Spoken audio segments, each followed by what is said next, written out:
Bonjour à tous et merci d'être avec nous ce soir ici même dans cette émission qu'on appelle Zigzag, émission culturelle bien entendu. Vous avez deviné bien entendu qu'on est aussi dans une émission politique ce soir. Notre invité, si je vous dis qu'il est du Sud, si je vous dis qu'il est de Saint-Pierre et qui se présente dans ces élections de mars 2026, si je vous dis qu'il était président de la Civis pendant 3 mandats, qu'il est aussi président du conseil de surveillance de la CHU jusqu'en 2017, actuellement président de la mission locale Sud et aussi président des associations des missions locales Sud de la Réunion, de Mayotte et de l'océan Indien. Il est avocat, bien entendu, et enseignant à l'université et à l'UET, bien entendu, et en plus il est candidat à la mairie de Saint-Pierre. Il s'appelle Bernard Van Pin. Il est avec moi ce soir pour parler de sa candidature à la mairie de Saint-Pierre. Bonsoir, monsieur Bernard Van Pin. Bonsoir Jean-Claude et merci pour ton invitation. Merci, ça nous fait plaisir de t'avoir ici ce soir parce que on te connaît bien. Tu es quelqu'un je te tutoie. Oui, il n'y a pas de problème, au contraire. Au contraire. T'es quelqu'un qui est habitué à la politique, t'es quelqu'un qui est engagé. Il y a un philosophe qui disait toujours, je pense que c'est Montesquieu, je suis presque sûr que c'est Montesquieu, qui disait qu'un jour, que ne pas s'engager, c'est encore s'engager. Parce que si on s'engage pas un jour ou l'autre, on va le regretter. Et ça, aujourd'hui, tu t'es fait vraiment ton chef de file, chef de bataille, tu t'es engagé. C'est exactement ça en fait. Alors c'est vrai que comme tu as fait la présentation, pendant 3 mandats j'ai été vice-président de la Civis, donc j'ai été aussi président du conseil de surveillance du CHU de la Réunion, parce qu'à l'époque, en 2012, il fallait créer le CHU. On avait besoin d'un système de santé performant, c'est pour ça qu'on avait décidé donc la fusion entre donc le CHD et l'hôpital de Saint-Pierre pour créer donc le centre hospitalier universitaire de la Réunion. Et ça, c'était très important pour assurer aux Réunionnais un vrai système de santé, un système de santé qui soit performant. Donc, comme on le cite Montesquieu, c'est bien. C'est-à-dire qu'à un moment donné, quand on cite des auteurs, c'est bien. Ça signifie que l'engagement, c'est quelque chose de très important pour moi. J'ai envie de m'engager pour cette population réunionnaise et j'ai envie de m'engager tout particulièrement pour cette population saint-pierroise parce que c'est une population qui m'a vu grandir, qui m'a vu naître. C'est une ville qui m'a vu grandir, qui m'a vu naître. Et c'est une ville, si tu veux, que j'aime profondément. C'est une première fois qu'on brille ce mandat de premier magistrat de la ville de Saint-Pierre, là? Bien sûr que c'est la première fois. Auparavant, on m'avait été recruté par Michel Fontaine pendant 3 mandats. Donc on connaît malheureusement feu Michel Fontaine, sa disparition qu'on a tous regretté. Mais aujourd'hui, lorsqu'on a des convictions à défendre, lorsqu'on veut défendre ses convictions, je crois qu'il est important d'aller au devant de la population. Bien sûr, bien sûr. Et ne pas avoir peur de dire à la population la chose suivante. J'ai des convictions, j'ai envie de les défendre. Et j'ai envie de vous les exposer. Bien sûr. Donc, on va les exposer. Monsieur Bernard Van Pin. Alors, j'ai l'impression de croire, d'imaginer qu'on est vraiment dans le social. Oui. C'est pas utopique, c'est vraiment, on était vraiment dans le social. Non, c'est pas utopique. C'est pas utopique, pourquoi? Parce que le social, c'est très important. D'ailleurs, moi, je viens d'une famille marmaille-la-cour. Mon papa était menuisier charpentier, ma mère était laveuse. Juste en face de chez moi, il y a un lavoir, c'est là où elle lavait son linge pour les gens. Donc, m'a connu les difficultés de la vie. Et en plus, il se trouve que les malheurs de la vie font que j'ai perdu ma mère très jeune. Donc, mon père a été obligé d'élever ses 8 enfants tout seul. Donc, c'était pas facile à l'époque. Donc, le social me touche tout particulièrement. Parce que j'ai connu ce que c'était que la difficulté. J'ai connu ce que c'était de rencontrer, d'avoir à se débrouiller tout seul très jeune. Et tout ça fait que c'est important dans l'éducation d'une personne et quelque part ça le conforte dans la vision qu'il peut avoir du monde et la vision qu'il peut avoir de la société. Bien sûr. Et la vision sociale que j'ai est extrêmement ancrée en moi. Et j'aime beaucoup cette vision sociale. Bien sûr, d'autant plus qu'en tant qu'avocat, parce qu'on est avocat de formation, on a dû connaître beaucoup de problèmes, de cas sociaux, on va dire, qui ont fait que ça a motivé encore plus cet engagement à aller au-devant de la population. Et cette population saint-pierroise que me suppose et que me est presque sûr qu'on y aime beaucoup. Ah oui, c'est exactement ça. La première fois que m'a assisté à un procès, ça devait être en 3e. Donc, j'étais en 3e. Et donc, j'ai trouvé que c'était important que lorsqu'on est confronté au droit, lorsqu'une population un justiciable passe devant une juridiction, j'ai vu ce que c'était qu'une juridiction et j'ai vu comment donc une juridiction prenait une décision. Et ça m'a donné l'envie de devenir avocat, l'envie de défendre toutes les causes, l'envie de faire en sorte que lorsqu'une cause doit être défendue, elle doit être bien défendue. Et comme j'aime cette population, ce qui fait que j'ai décidé de faire donc ce métier, c'est un métier qui est passionnant, c'est un métier que j'aime passionnément, que j'aime énormément. Et en plus, on a la possibilité de faire énormément de social. Bien sûr, bien sûr. Au-delà du social, il n'y a pas que ça. Parce qu'une mairie, il y a le social, oui. mais il y a aussi beaucoup de choses. La santé publique, on l'a vu tout à l'heure, la formation et l'emploi de jeunes aussi. J'ai noté que c'était vraiment quelque chose qui te prenait à cœur aussi quand même quelque part, non? Un poète, je crois, disait que la jeunesse, c'est l'avenir de notre pays. Et je crois que c'est sincère. Ouais. Et une population ne doit pas avoir peur de sa jeunesse, mais au contraire, une population doit accompagner sa jeunesse. Et notre population saint-pierroise, il y a beaucoup de jeunes, donc doit pouvoir offrir donc aux jeunes que nous avons, que nous formons, donc une formation, donc une éducation, faire en sorte que ces jeunes se sentent bien. Pour que ces jeunes se sentent bien, il faut bien les orienter. Quand on m'a proposé, lorsque Michel Fontaine m'a proposé donc d'être président de la mission locale Sud, donc j'ai tout de suite accepté. Parce que la mission locale Sud s'occupe principalement des jeunes entre, on va dire, 16 et 25 ans, et principalement des jeunes qui n'ont pas de formation. Et c'est très important que d'être au contact de cette population qui n'a pas de formation. Oui. Parce que la mission locale va leur donner un accompagnement, mais un accompagnement général. Ouais. Une orientation, un accompagnement social, mais aussi un accompagnement médical. C'est-à-dire qu'on a, par exemple, confronté à des jeunes mamans. Et donc, il faut aider ces jeunes mamans, leur dire, écoutez, vous êtes aujourd'hui dans une phase de votre vie particulièrement difficile, donc on va vous faire un accompagnement parce que vous êtes jeune maman, mais en même temps, il faut vous trouver une activité professionnelle, en même temps, il faut vous occuper de vos enfants. Bien sûr, l'emploi des jeunes aussi, c'est important, non? Bien sûr, l'emploi des jeunes, c'est important. Parce que l'emploi des jeunes conditionne notre avenir à nous, les anciens. Qui va payer nos retraites? Ce sont les jeunes. Bien sûr. Et pour que les jeunes, je n'arrête pas de dire à nos jeunes, pour avoir le plus beau métier du monde pour un jeune, il faut 2 qualités, pas 10. 2 qualités suffisent. La première qualité qu'un jeune, à mon avis, lorsqu'il fait une activité professionnelle, il doit rechercher, c'est aimer le métier qu'il fait. Si on aime le métier qu'on fait, un jeune, il est déjà heureux. La deuxième qualité du plus beau métier du monde, c'est il faut avoir une rémunération qui soit normale et qui vous permette de vivre normalement. Bien sûr. Si on a ces quand deux même conditions, quelque part, hein. si on a ces 2 conditions, eh ben on exerce le plus beau métier du monde. Ça peut être dans le sport, ça peut être dans les arts, ça peut être dans le commerce, ça peut être de l'artisanat, ça peut être dans la médecine, ça peut être le général, ça peut être de tout. Bien Donc sûr. l'important, c'est d'aimer ce qu'on fait. Et ce que nous, on essaie de faire à la mission locale, c'est faire en sorte que les jeunes aient confiance en eux. Bien Je leur sûr. dis à chaque fois, il faut que vous ayez confiance en eux, en vous-même, et il faut que vous vous aimiez. Imaginez le temps que vous devez passer avec vous-même. Bien sûr, bien sûr. Ouais. Mais tout ça a des conséquences aussi dans la vie de tous les jours. Il faut dire que la ville de Saint-Pierre, c'est quand même la 2e capitale de l'île, une grande ville, une grande métropole, on va dire, ici, à l'île de la Réunion. Et la sécurité aussi des biens et des personnes, c'est quelque chose qui vous touche plus particulièrement. Si dans les grandes lignes de ton mandat, Bien sûr. et ben, la sécurité et des biens des personnes, c'est vraiment quelque chose qu'il faut Qui me vraiment tient à mettre en cœur. avant. Parce que Saint-Pierre, c'est une grande ville et c'est une belle ville. Saint-Pierre est une ville extrêmement attractive. Donc forcément, lorsque une ville devient attractive, cette ville peut être confrontée à toute forme on va dire, de petite délinquance. Pas forcément de grande délinquance, mais de petite délinquance. Et en plus, je fais un métier dans lequel je suis confronté donc, à une jeunesse qui parfois peut rencontrer des difficultés momentanées. C'est-à-dire que le fait qu'il n'y ait pas d'emploi, le fait qu'on n'ait pas de perspective. Donc, si on veut arriver à trouver une solution pour ces jeunes, il ne faut pas seulement faire une politique de sanctions, de condamnation. Ça n'a pas de sens, à un moment donné. Ça arrivera vite à ses limites. À mon sens, il faut davantage une politique de prévention.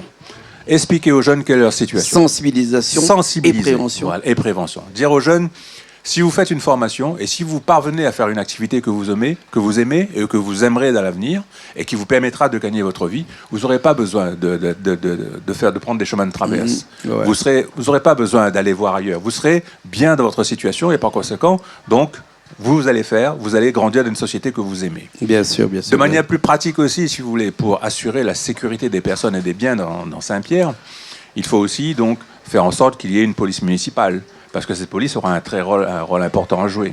Parce qu'une police n'a pas seulement une politique, là aussi, de condamnation, mais la police aura aussi une police municipale, aura une vocation à donc faire de la prévention. Il faut aider dans la prévention. Donc, il y aura un accompagnement qui sera fait. Bon, bien sûr, donc souvent on pense aux caméras, etc., donc des systèmes technologiques. Mais la technologie, c'est une chose. Mais je crois fermement d'un lien social. Resserrer le lien social qui peut exister entre les différentes générations et faire en sorte que, parce que de manière intergénérationnelle, il y a ce lien social, il y aura donc moins, je dirais, de criminalité, il y aura moins je dirais, de délinquance, et les jeunes vont se sentir bien, et par conséquent, si vous voulez, donc la politique de prévention portera tous ses fruits. Bien sûr. Ce sens, bien sûr. Un autre point, et la dernière, avant qu'on parle un peu politique, parce qu'on n'a pas parlé politique depuis tout à l'heure, hein. Faut bien qu'on arrive dans la politique. L'économie, c'est aussi quelque chose qui est important. L'économie d'un pays, l'économie d'une île, d'un département comme La Réunion, l'économie d'une ville qui est comme Saint-Pierre. On va passer un petit peu outre ça, parce que bon, ça, c'est vraiment quelque chose qui dépend de plusieurs facteurs. On va parler vraiment de l'économie de la mairie. La mairie est quand même une grande entreprise qu'il faut gérer aussi. Il y a des problèmes dans les mairies parce que la baisse des dotations budgétaires accordées aux collectivités et aux associations ont vraiment baissé. Vous pensez autrement, comment on va faire pour trouver l'alternative qu'il faudrait pour compenser tout ça? Alors, c'est une très bonne question. Lorsqu'on regarde, si vous voulez, la politique nationale et la politique internationale, on se voit qu'au niveau international, on a une situation géopolitique extrêmement anxiogène. Et lorsqu'on regarde la politique nationale, on s'aperçoit que nous avons vécu donc, des crises politiques successives. Et ces crises politiques successives ont provoqué quelque part, non pas une méfiance dans l'économie, mais probablement un petit ralentissement de l'activité économique. Donc ça signifie que pour relancer une économie, d'une manière générale, et après je reviendrai au cas particulier donc, de la mairie de Saint-Pierre, pour relancer une économie, il faut redonner aux gens confiance. La confiance permettra aux gens de faire en sorte qu'ils vont avoir envie d'investir. Ils auront avoir envie de créer. Et c'est ça qu'il faut. La deuxième chose qu'il faut, à mon sens, c'est qu'il faut donner aux gens véritablement un espace de liberté. Si vous donnez aux gens un espace de liberté, l'espace de liberté qu'ils auront, ils vont l'utiliser pour la créativité. Et pour lancer notre économie, nous avons besoin de deux choses, la confiance, la liberté et la créativité. Cette liberté va emmener la créativité. Concernant donc la ville de Saint-Pierre, Saint-Pierre a cette chance d'avoir, si vous voulez, d'être très attractive. Tout à l'heure, je parlais d'une attraction, on va dire, plus commerciale, commerçante. Le fait que donc, les gens ont envie de venir se promener à Saint-Pierre, ont envie de venir consommer à Saint-Pierre. Mais Saint-Pierre, c'est aussi une ville attractive dans le sens où vous avez des zones artisanales, des zones commerciales. Donc ça signifie que ces zones-là donc, vont être amenées à se développer. Des entreprises vont venir s'y installer. Et si les entreprises viennent s'y installer, la possibilité pour les Saint-Pierrois de trouver donc des embauches, de trouver donc des emplois. Des emplois qui, au départ, peut-être ne seront pas forcément stables, mais à terme, ces emplois deviendront très stables parce que l'économie va le permettre. Tout simplement parce qu'il nous faut répondre, si vous voulez, à la baisse des dotations budgétaires que nous pourrions subir et que nous subissons déjà, que ce soit au niveau de la Civis ou bien que ce soit au niveau des mairies. C'est ainsi. Donc, si... Et comment compenser ça? Et comment compenser ça? Justement, par l'innovation, par le fait que nous allons créer des entreprises, par le fait que nous allons encourager donc l'installation des entreprises sur le territoire, par le fait que nous allons donner la liberté aux gens de vouloir créer, de faire en sorte de faire avancer, par le fait que nous allons faire en sorte qu'il y ait une formation donc à Saint-Pierre. Le CHU permet de faire ce qu'on appelle l'IFSI. L'IFSI, c'est les instituts pour la formation des infirmières. Donc ça signifie que si vous avez des infirmières qui sont formées sur place, ce sera plus simple de les embaucher. Bien sûr. On n'aura pas besoin de faire un recrutement parce qu'on les aura déjà sur place. Donc, vous voyez, l'idée, c'est de faire une concentration de moyens humains, de faire en sorte que cette concentration de moyens humains permette la créativité et permette l'installation d'entreprises dans Saint-Pierre et de développer une économie intrinsèque pour pouvoir compenser les baisses budgétaires des communes. Hein, et ça va de moins en moins. La commune est quand même l'un des plus gros employeurs de Saint-Pierre. C'est comme ça que je le vois aussi. La commune, si vous voulez, c'est un gros employeur, un très grand employeur, mais la commune, à mon sens, doit être un moteur. C'est-à-dire que elle doit donner des incitations. Elle doit dire la chose suivante. Vous voulez vous installer à Saint-Pierre, ok. On va vous faciliter la tâche. On va faire en sorte qu'on va vous donner des mesures incitatives. Donc, de faire en sorte que ces mesures incitatives permettent à ces entreprises de s'installer. C'est ça le plus important. C'est de faire en sorte d'encourager l'initiative privée. Et cette initiative privée sera combinée avec l'initiative publique, sera combinée à l'initiative des collectivités publiques, comme la mairie ou comme la Civis. Et c'est ce genre de partenariat je dirais, entre le privé et le public qui permettra de créer de nouveaux emplois dans la ville de Saint-Pierre. Bien sûr. Monsieur Bernard Von Ping, on va parler politique là maintenant, parce qu'on a parlé économie, on a parlé social, on a parlé sécurité. On a parlé beaucoup de choses avant, mais ça c'est vraiment inscrit dans au tableau de bord là, on va dire. Mais le 20 septembre 2025, monsieur Bernard Von Ping a officialisé sa candidature à la mairie de Saint-Pierre. On va revenir un petit peu en 2020, par exemple, où en 2020, le taux de participation de Saint-Pierre était très bas, 51% environ. Presque qu'un Saint-Pierrois sur 2 sont partis aux urnes. Qu'est-ce qu'il faudrait pour que Saint-Pierre vote en plus grand nombre? C'est une bonne question. Et je suis très très content que vous la posiez. Aujourd'hui, si vous voulez, lorsque vous regardez donc la situation nationale et la situation locale, les gens, le droit de vote, reste certainement le dernier espace de liberté dont les gens possèdent. Quand Wafil enlève à quelqu'un tout ce qu'il possède là, il lui reste une seule chose, la possibilité de dire je vote pour X ou je vote pour Y. Oui. Je décide de voter et je décide de mon sort. Cette liberté de vote, c'est ça que je veux donner aux gens. C'est ça que je veux inciter les gens. Reprenez ce droit de vote. Regardez au travers le monde tout ce qui se passe. Regardez comment le monde est anxiogène. Et regardez la chance que nous avons de pouvoir voter. Donc, exercez, à mon avis, à fond cet espace de liberté.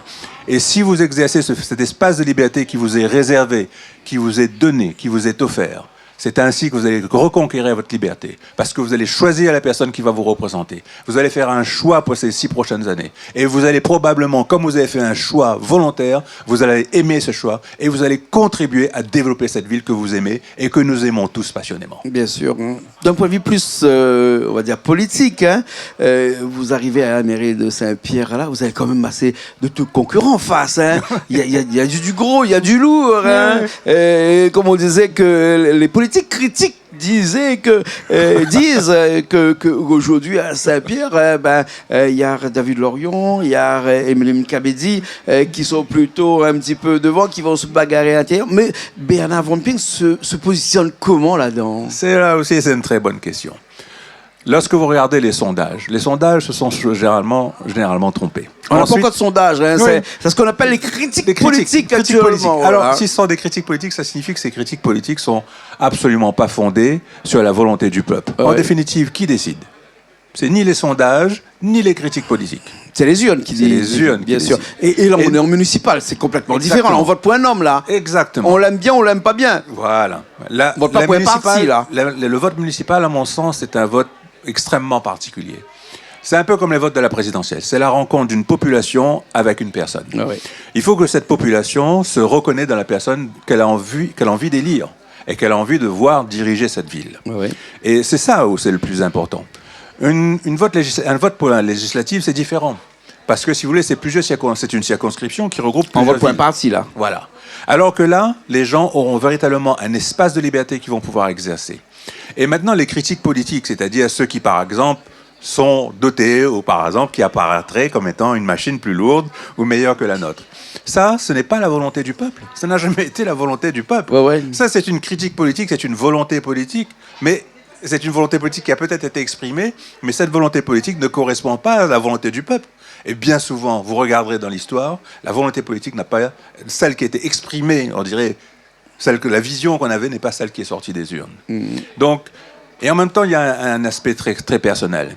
Lorsque vous avez des convictions à défendre, lorsque vous avez une vision de l'avenir, pourquoi est-ce que forcément vous devriez vous calquer ou vous référencer sur X ou sur Y? Non. Je crois au contraire, dans un vote comme les élections municipales, c'est le moment ou jamais de montrer, de définir quelle est sa propre vocation, quelles sont ses propres convictions, et de devoir les exposer devant une population, les confronter avec ses adversaires et faire en sorte que vous puissiez exposer ce que vous avez envie de bâtir pour cette ville. Bien sûr, on sait que vous êtes divers droite, bien sûr.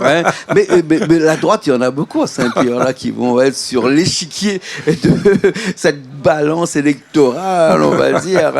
Et il fallait à un moment donné se repositionner, mais dans cette élection-là, on ne parle pas de droite, on ne parle pas de gauche, on parle d'un homme là.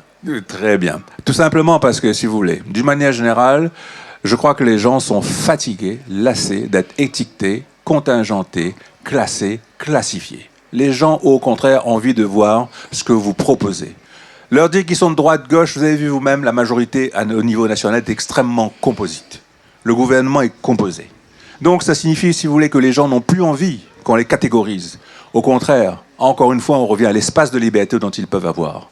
Et je crois que les gens aujourd'hui vont voter davantage pour un programme, pour une personne qui les ressemble, pour une personne dont ils ont envie de voir exercer donc la magistrature suprême dans leur ville, et non pas forcément être étiquetés, contingentés, voire, je dirais, systématisés ou faire en sorte de les catégoriser. Ils ont au contraire ils ont envie de dépasser cela. Bien sûr. Il y aura un dépassement de tout ça, à mon avis. Bien sûr. En tout cas, nous, on arrive à la fin de cette émission et c'est peut-être l'occasion de leur parler dans cette caméra-là, directement, là, presque une minute, là, pour vraiment leur dire ce que vous avez dans le cœur et qu'est-ce qu'il faudrait faire pour ce 15 mars et pourquoi pas pour ce 22 mars aussi 2026. Alors, ce que je dirais, c'est que vous avez un choix extrêmement important parce que ce choix va porter sur les 6 prochaines années. Ces 6 prochaines années où vous aurez la volonté donc de décider ce que vous souhaitez faire. Et vous avez un espace de liberté, à mon sens, qu'il faut absolument saisir. Vous avez un espace de liberté qu'il faut utiliser. Vous avez une personne qui a envie de construire cette ville, vous avez une personne qui a envie de bâtir cette ville, de continuer à bâtir cette ville. Ce que je vous propose, c'est d'écrire une page de notre histoire ensemble. Et c'est de le faire bien comme nous l'aimons, parce que nous aimons passionnément cette population sabiroise et passionnément cette population réunionnaise. Merci beaucoup, Monsieur Bernard Von Ping, qui est candidat aux élections municipales de la mairie de Saint-Pierre. Je pense qu'on va essayer de finir ce pas de cochon civet là, qui nous attend de l'autre côté là-bas. Il y a tout qui nous attend là-bas. Il y a tout le monde qui nous attend là-bas de l'autre côté. On va essayer de le finir, et puis après, on vous souhaite le meilleur et bien merci d'avoir été avec nous sur Canal Austral ce soir. Ici même merci sincèrement pour l'invitation. L'accueil généreux et authentique a été le vôtre. Merci beaucoup. Merci à Richard qui était à la technique ce soir avec nous. Nous, on se retrouve la semaine prochaine dans d'autres émissions Zigzag, émissions culturelles, politiques, pourquoi pas, toujours sur Canal Austral.